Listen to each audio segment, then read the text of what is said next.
Hello. Producer Santhosh T കുരുവിളനെ അറിയാത്ത ആരും ഉണ്ടാവില്ല. മഹേഷിന്റെ പ്രതികാരം, മരക്കാർ, അറബിക്കടലിന്റെ സിംഹം, പിന്നെ നാരദൻ, അങ്ങനെ കുറേ സിനിമകൾ ചെയ്തിട്ടുള്ള ഒരാളാണ്.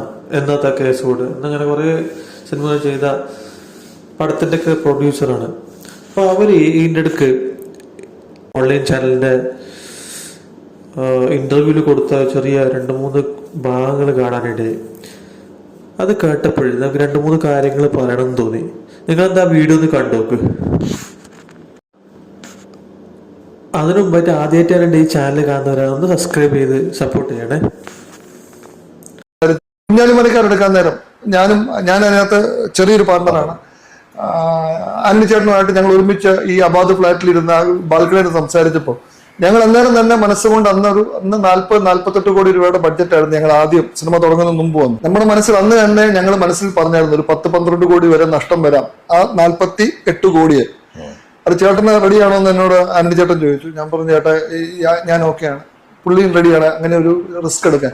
അങ്ങനെ എടുത്ത സിനിമയാണ് കുഞ്ഞാലിമരക്കാർ. കുഞ്ഞാലിമരക്കാരന്റെ ബഡ്ജറ്റ് 80 കോടിക്ക് മുകളിൽ പോയി. നഷ്ടം മൊത്തം ഒരു 5 കോടിക്ക് താഴെ വന്നുള്ളൂ. സ്ട്രോബെറി ഞാൻ ആദ്യമായിട്ടാണ് ഒരു ബിസിനസ്മാന്. സാധാരണ ആരും നഷ്ടം വരാൻ വേണ്ടിയിട്ട് ആരും സിനിമ ചെയ്യാനോ അല്ലാതെ ബിസിനസ് ചെയ്യാനോ പോലല്ലോ. നഷ്ടം വരുന്ന അറിഞ്ഞുകൊണ്ട് ആ ഒരു സിനിമ ചെയ്യാൻ കാണിച്ച ഒരു മനസ്സുണ്ടല്ലോ.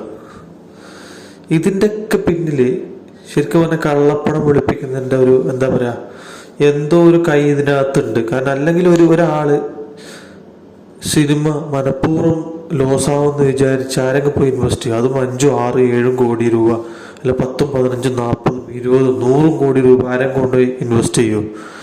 ഓൾറെഡി ഇവർ ഡിസ്കസ് ചെയ്ത് ഇത്ര കോടി രൂപ നഷ്ടം വരാൻ ചാൻസ് ഉണ്ട് എന്ന് ഡിസ്കസ് ചെയ്തിട്ട് എന്നിട്ട് അതിലേക്ക് ഇൻവെസ്റ്റ് ചെയ്തിരിക്കുന്നത്.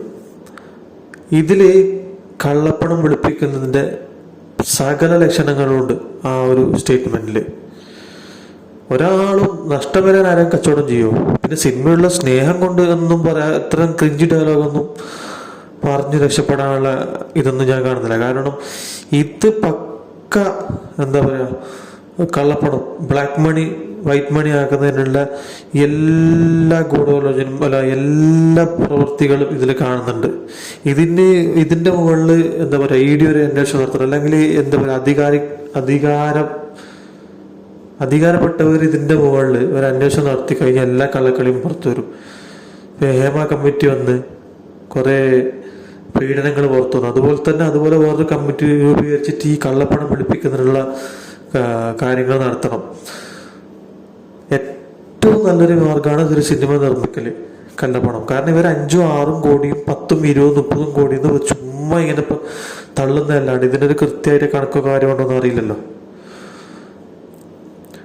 ഒരു സിനിമ 50 കോടി 30 കോടി 40 കോടി അത്ര ക്വാളിറ്റിയിൽ ഇപ്പൊ ലാസ്റ്റ് തന്നെ പ്രൊഡ്യൂസർ സുരേഷ് കുമാർ ലാസ്റ്റ് പത്രസമ്മേളനത്തിൽ കുറേ സിനിമയുടെ ബഡ്ജറ്റ് പറഞ്ഞിട്ടുണ്ടായിരുന്നു. ആ സിനിമക്ക് അത്രയും ബഡ്ജറ്റ് ആവുന്ന നമുക്ക് നമ്മളെ കണ്ണ് കളിപ്പോകും. കാരണം ആ സിനിമയുടെ ക്വാളിറ്റി ഉണ്ടായിരുന്നെങ്കിൽ. അപ്പൊ ഇതിലൊക്കെ എന്തൊക്കെയോ കള്ളക്കണികൾ നടക്കുന്നുണ്ടെന്നാണ് എൻ്റെ ഒരു നിഗമനത്തിൽ എനിക്ക് തോന്നുന്നത്. നിങ്ങളുടെ അഭിപ്രായം തീർച്ചയായും കമന്റ് ബോക്സിൽ രേഖപ്പെടുത്തുക.